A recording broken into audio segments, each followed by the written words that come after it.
Hi, everyone. Welcome to another episode of News and Brews, a to-the-point video and podcast series where we discuss new developments related to the coronavirus pandemic and other emerging issues in college athletics.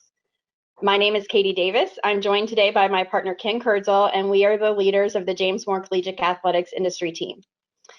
Ken and I kicked off this News and Brews series back in April, and we talked about the top things we had seen and heard from our clients and friends during that time regarding the impact of COVID-19 to their athletic departments.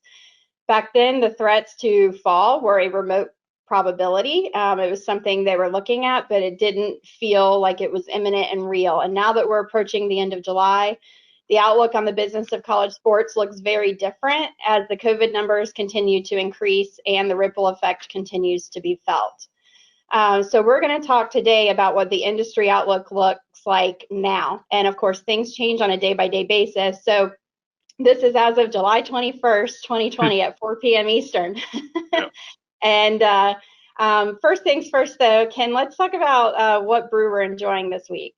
All right. Yes, we're enjoying, as those who've watched previous episodes know, Katie and I like to frequent our local breweries here in Gainesville, Florida, and our favorite, or one of our favorites, is First Magnitude Brewing.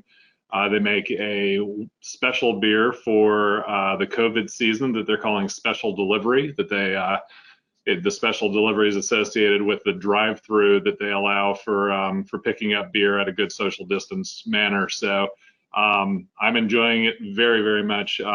It's, even amongst the beers that they make, I think one of the best ones I've had from them, a great hazy New England style IPA.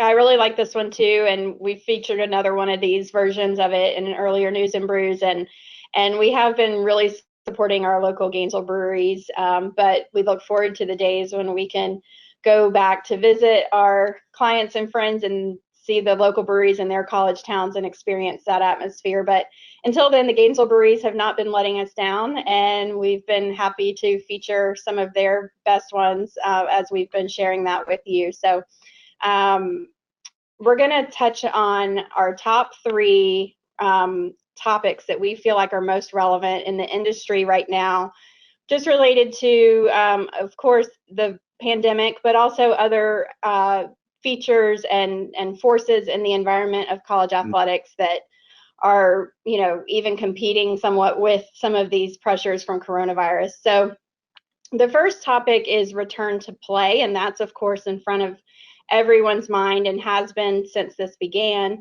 Ken, do you want to share a little bit about what you're seeing in the industry right now?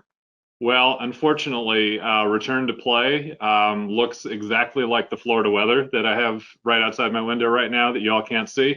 It's a big thunderstorm that we're going through right now. It's dark and doesn't look great for the fall, quite frankly. We saw the SWAC on Monday make the decision to kick fall sports, notably football, to the spring. I mean, I think everybody's just waiting for one of the big conferences, one of the Power Five or big Group of Five schools or conferences to make that decision as well. West Virginia's AD Shane Lyons made the comment the other day that it's like we're in the fourth quarter down by 3 touchdowns, and I thought that really rang true. Unfortunately, just kind of given the trajectory of the pandemic here in the month of July, it's really, really hard to see how fall sports occur. Obviously, we're filming this on Tuesday, July 21st, and it'll be premiered on Thursday, the 23rd. 48 hours there's probably a lot of things that could happen, and maybe even some big announcements in that time frame. And certainly expecting the SEC and some other conferences to make announcements next week, most likely, with respect to the direction they're going. I mean, Katie, what do you think are some of the best worst case options? Yeah, so we've been seeing our schools having 10, 20, 30 different scenarios that they're planning, and it's starting to get more narrowly focused now to either playing in the fall with a small crowd or no football in the fall at all. Of course, there are versions of that even of, okay, if we don't play in the fall, but we play in the spring, what does that look like, et cetera. But what I think is probably going to be likely is that You're going to hear more from those larger conferences like the Big Ten and Pac-12 that came out early saying that they're going to play conference only games. And now there's going to be more conversation about, okay, what's really going to happen in the fall.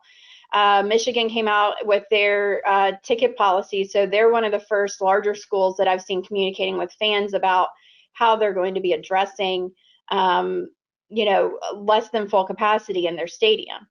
And I think other schools are preparing for those same communications, but are waiting until the last minute because you don't really know and you don't want to change anything, and you want to give fans the option to participate if it's safe to do so.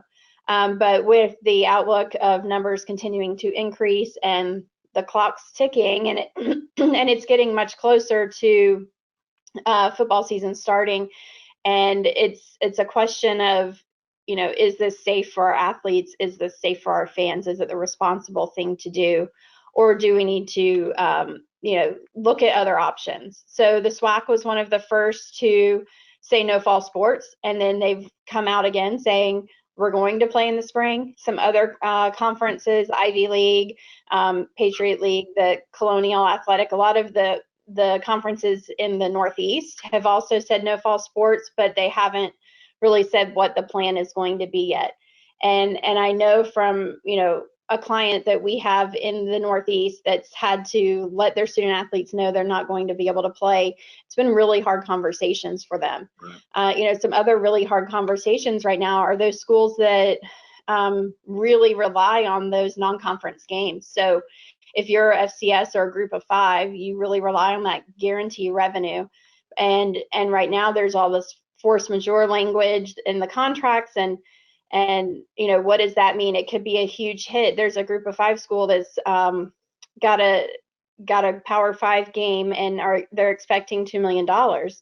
And it's hard for anyone to see what that's going to look like when it gets canceled. Can they work something out to maybe reschedule, especially if football moves to the spring, or find another future date where that game could happen so that revenue could still be a possibility? But so many schools schedule so far out, unless football season's blown up and moved to a different time of year altogether, it's going to be really hard for that to happen. And these schools want to be cognizant of the relationships they have with each other. This industry is hugely built on relationships, and it's tough to, really push back and say, well, we feel like, we should get part of that money because we rely on it, and potentially burn some bridges in that process. But it is, for some of these smaller schools, it's really crucial for these schools to get this revenue, and that's what they rely on. So, from the active God language of force majeure, I have a hard time believing that God thinks it's okay for Big Ten to play a conference opponent, but not a non-conference opponent, and being able to make that differentiation there. But I do see the reality is it's probably very unlikely that the schools are going to be playing conference games only in the fall. So it's only a matter of time before it is truly a situation where it's going to have to be canceled altogether, unfortunately. We just have to stay tuned. I think that we're going to hear a lot about it as we approach the end of July, and some of the other conferences will come out and start making decisions, or states might be making decisions for the schools, regardless of what the conferences have to say. Yeah. I do think, it's not just football. Athletics departments have many other sports in the fall, and it's unfortunate for all of those athletes. And some questions that I've asked, and I'm by far not an expert at Title IX, but something I've thought about is, what does it look like if you move football to the spring, but you don't also move volleyball, women's soccer to the spring? Right. Or what does it look like if you choose to, attempt to start a football season with limited to no fans in the fall, but not other sports? And does that have any equity implications under Title IX? But athletic departments from the business standpoint have so much to look at when there's the return to play as well, from, and just the changes of operations. So, regardless, there's, a lot of movement toward going ticketless and cashless, and, minimizing contact. So what's happening there, and how are they implementing those things to make sure that it's running smoothly, that there's no opportunities for error to occur, and utilizing that technology and the internal controls in place there. So we encourage athletic departments to really take a close look at that as they do look at the return to sports, and being safe and allowing for social distancing there. Also, contract management. We're seeing, you've seen in the news UCLA and Under Armour, and are there going to be more apparel contracts that are going to be impacted because of just the impacts on the economy and the overall from the pandemic of exposure of their brand to the fans, and the ability to wear those brands during play.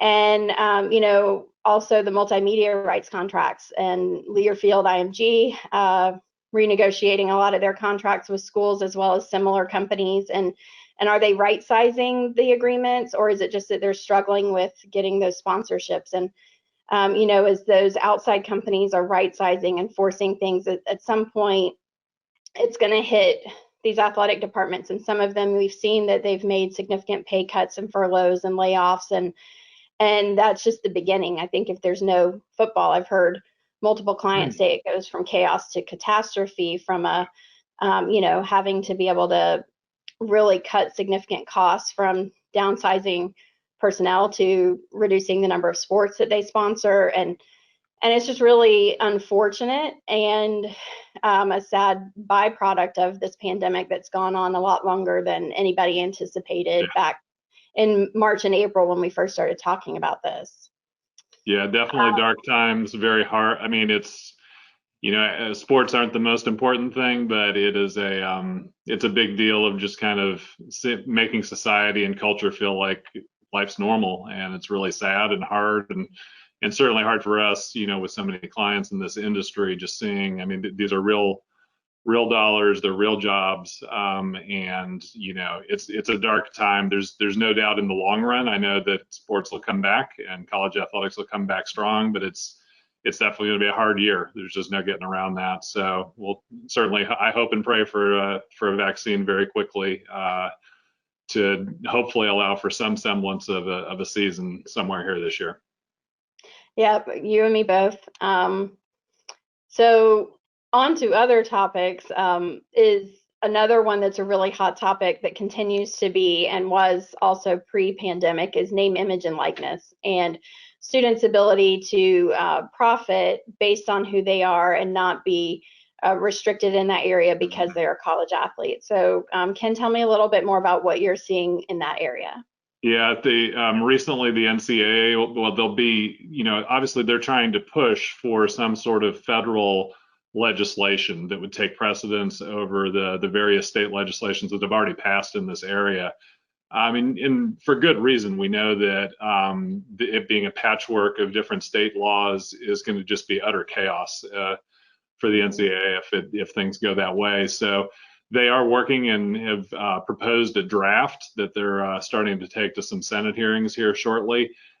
Big issue, I think, though, is, I mean, there's definitely already a lot of pushback, as expected when they released kind of a blueprint for this a couple months ago. There was a fair amount of controversy over that blueprint, that it was considered to be too restrictive of some of the athletes' earning potentials and so forth.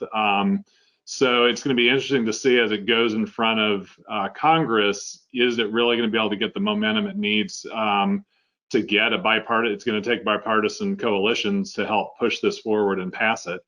Quite honestly, just editorializing a little bit here, it seems that, Congress being in the middle of an election year and being in the middle of a pandemic and just everything else that's going on, it's hard to see how this issue is one that they really spend a lot of time on to try to fix, per se. So I'm a little bit pessimistic, I guess, of something actually passing this year, getting enough bipartisan agreement on legislation, as much as I think it's what needs to happen and that we need a federal unified law on it. It's hard to see it happening this year. And so that does throw into question. If it doesn't pass, then we head into 2021, and of course in July of 2021, the state of Florida already has their law set up, signed into law, and set to go into action on that date. So there is a timetable for this that needs to be dealt with, and right now it feels like, okay, that's almost 12 months away. There's time for it to happen, but it'll be interesting to see. I could see that really ticking up on us, and unfortunately maybe getting closer and getting into next year before something gets passed. It'll be interesting to see how the hearings go on it. Yeah, I mean, there are some U.S. congressmen there's actually multiple drafts Right. that are out there. And then, of course, the NCAA is going to provide their input. I do think that this has support from both parties, and it's one of the few things out there that is supported. But anything coming from the federal level or the NCAA has caught a lot of scrutiny from those that were working behind the scenes to really push forward in California, Florida, and Colorado, from the local politicians and the attorneys that were helping them draft that information, that are really scrutinizing what is coming out of the NCAA and the federal government. Is this really in the best interest of the student athletes, or is this being selfish and in the best interest of the NCAA and the institutions that are members? However, I think a lot of this is going to become a happy medium where it's got to dip the toe in the water. It's just a matter of, are people willing to compromise and then evolve from there to get it started and avoid the chaos of, I mean, Florida's bill originally as drafted would have come into effect July of 2020. So it would be in effect now. Yeah. And I can't imagine, the chaos that would ensue as a result of that. But also it makes me wonder, would return to play look different if athletes were getting paid? They're not getting paid to play, but if they were paid, as athletes similar to professional athletes, would they be looked at differently? I don't think that getting paid, makes it any better to risk anyone's public health, the public health because of that. But people might be viewing this a little bit differently had they been. So it would be interesting to see that. But there are other factors right now, like Black Lives Matter, where athletes have really exhibited the platform that they have, and the voice that they have to make movements and make changes. And for example, there's a football player at Florida State, and the group of athletes that came together at Texas to propose some demands. And so it really shows that they are stepping up and they do want to have a voice and be heard and be taken seriously, and if that includes receiving compensation for who they are and the brand that they put out there, I think people all support that to a certain extent. It's just a matter of what concessions are given. And I know the Power Five put together their proposed legislation, which has received some criticism for requirements such as completion of a semester first, making their contracts public, and shielding litigation for the NCAA and conferences, and that's received some criticism. But at least it's, people are getting their voices heard, and at least now there can be a discussion around it. But I think there are some unknowns. Again, I bring up Title IX. I think there could be some people say there's not going to be implications. Others say there is. Saw something the other day about people talking about revenue sharing between a university and an athlete, and I think that would open up a Pandora's box to a lot of complications. So I hope that that's not the direction they go. But regardless, I think it's really important, we've talked about this many times before, that athletes need to be ready to handle the new responsibilities of managing their finances and understanding tax implications and making sure that they're responsible with their money, and especially those that are going to be receiving large sums of money, or those that might receive non-cash type benefits that then you might have to still pay taxes, but you may not have the cash to pay those taxes.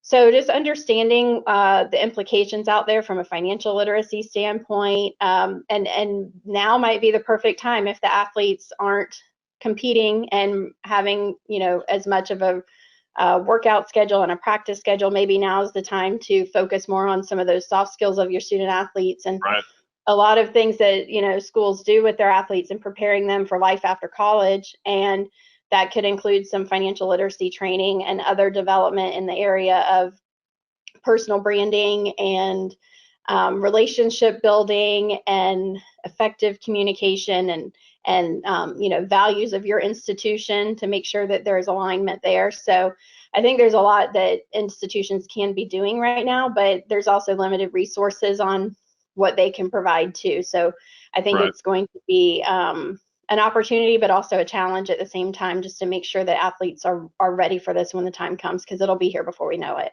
Absolutely. And we're already hearing and seeing of the fact that, I mean, just the simple fact that Florida has the law passed has already got to be affecting issues like recruiting. If Mhm. potential college athletes, if high school students know that, hey, in Florida in July 2021, it's set to go into play, that's got to affect some of the things. So I got to imagine other states other than Florida, and Georgia, Alabama, some of the other competing states down here in the South, they're probably very ready for there to be some legislation so that everybody's on equal footing.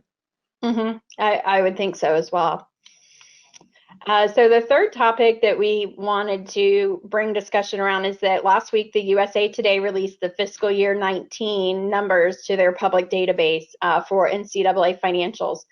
And that's where you'll see, a summary of revenues and the schools that made the most money. And that's generally what the media, both national and on the local level, gather and report on. Ken, do you want to share some thoughts on that?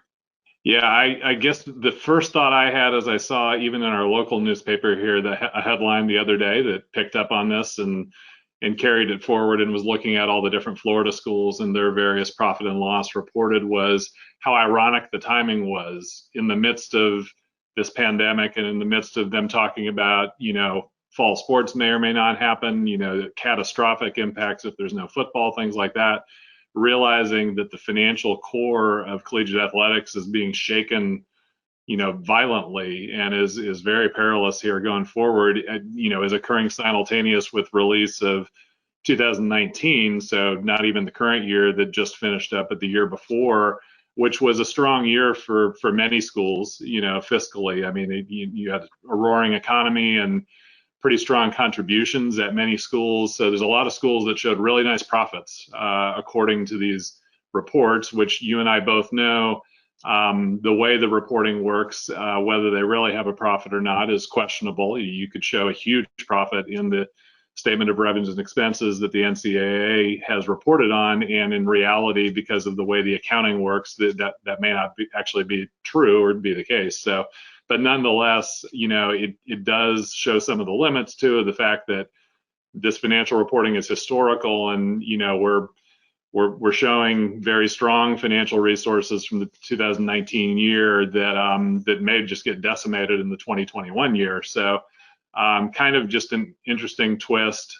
Yes, same thing that we talk around here a lot about is telling your financial story. And unfortunately, the financial story that comes out every year with the USA Today and this big report, some schools it's going to be accurate, given a particular situation. But we know that there's lots of situations where the way it's reported does not necessarily line up with the true economic reality. That there could either be huge losses shown that really aren't losses, that may be because of particular events in the way of transfers to the institution or capital projects and all that occur in a particular year, or vice versa, just huge profits that really, when you look at it in more detail and know a bigger part of the picture of the story, realize that no, XYZ school did not have a $40 million profit as could be reported from time to time in these. So it's always a complicated time, and it's always a time that USA Today is doing their best probably to get good publicly available information and tell a story with it, but it tends to be an incomplete story. It is, and I don't want to say it's the USA Today's fault. Generally, by the time they're able to gather all of this data, it's a year later. Right. It's from publicly available financial reports from the U.S. government with the EADA and then the NCAA's financial reporting system, and those are just flawed financial reporting models, and they don't show the complete picture. And so, I can't completely fault the USA Today for it, but what I would like to see is more understanding by those trying to tell the financial story that they're not getting the full story. And to be more well-rounded in their reporting, maybe they should collaborate with the institutions that they're reporting on to really understand that. And unfortunately, some institutions keep it really close to the vest and aren't proactively thinking about what does that communication mean. Others that we talk to want to get out there and want to get ahead of it and tell their story so that the readers of those stories really understand what's going on. But they might just struggle on how to do that. But I heard the other day that some athletic directors actually look to that USA Today report more than they look at their own internal reports to really understand what their picture looks like, how they compare to their peers. And I get it, and I understand why, because it appears to be apples to apples, though we know, as one of our clients in industries calls it tomato. And but it's a quick at a glance for people that aren't financially savvy to know where they are in the financial pecking order and what the initial picture looks like for them. And I think it's important to look at that and know what you're up against. But I think it's more important to really understand what the true picture is and how to articulate that to your, to the public and to your internal stakeholders to really understand what's going on financially in your athletic department, and then how to better manage your athletic department based on what the financial information is telling you. Absolutely. Yeah. And as well known, of course, it only paints the picture of the revenues and expenditures. It doesn't have a balance sheet. So, it's an incomplete picture from looking at where the assets, liabilities, and net position are. They do report debt down as a supplemental information on that, but still, that's not showing in that net number that, it's outside of that. So it's still, it definitely is an incomplete picture and doesn't necessarily give the full, give a good perspective on the fiscal health of a particular school. Mm-hmm. Yeah. I mean, I think, what people are looking at is how much money, what's our revenue, who made the most money, and where do we fall in that? And then what's the net profit? So, are we in the black or are we in the red? And beyond that, I don't think they're looking at anything else. And that's unfortunate because there's so much more to the story there. Yeah. Well, I think that's what we have for today. As we mentioned before, we're ready for the vaccine. We're ready to get out, going across the country to clients in different college towns, and hopefully filming this somewhere other than our office, which I'm tired of mine. I don't know about you, Katie, but ready to get out and enjoy collegiate athletics. Yeah. And, to our friends in the college athletics industry, we empathize with your situation. Advocating for the financial voices in college athletics is one way that we can give back to all the industry who we love so much. And we're hoping that you're hanging in there. And thank you all for tuning in and hearing more from us on our perspective of what we're seeing, and hoping that we're providing value to you by sharing what we're seeing so that you can relate or, at least like you're not going through this alone. You can visit jmco.com for more information on the business of college sports. Please also email us directly if you have any questions, any topics you'd like to see us cover, or any brew recommendations for future episodes. Or if you'd like to join us for a future episode, we would love to have you. In the meantime, follow us on Twitter for more news as the higher education and collegiate athletics landscape is rapidly evolving. Thanks for tuning in.